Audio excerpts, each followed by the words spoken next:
มานั่งก่อไฟเพื่อเตรียมนึ่งข้าวคอยผัวกลับมาจะกิน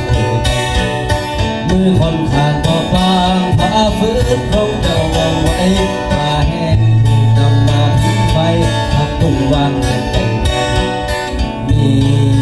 ป่าเป็นทุ่งนาป่าเอาไว้ธรรมชาติเธอดูแลมี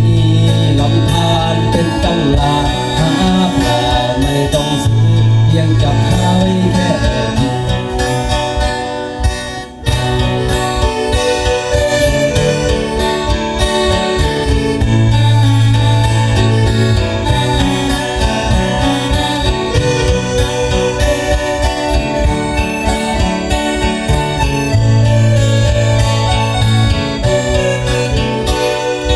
กระท่อมน้อยหลังเดิมโหยหวนเพียงทางชะนีก็แจ้นกเพียงนกใครกินข้าววันสองมือหนุ่มและสาวปั้นข้าวมาป้อนให้กันมีน้ำพริกปลามันแกงเลียงก้อยยำตาต้องหลังคาต่อสาร่างไว้ในแนบอุ่นให้รักซึมซาบสานสู่กัน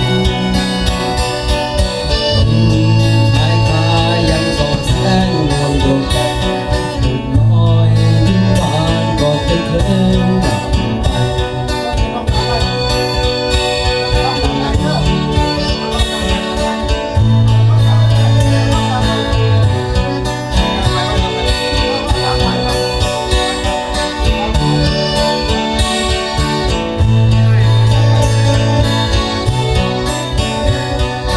กระท่อมน้อยหลังเดิมโหยหวนเสียงขามชะนีจอแจนกเพียงนกไกรกินข้าวรถตัวสองมือหนุ่มและสาวปั้นข้าวมาป้อนให้กันมีน้ำพริกปลามันแกงเลียงก้อยยำ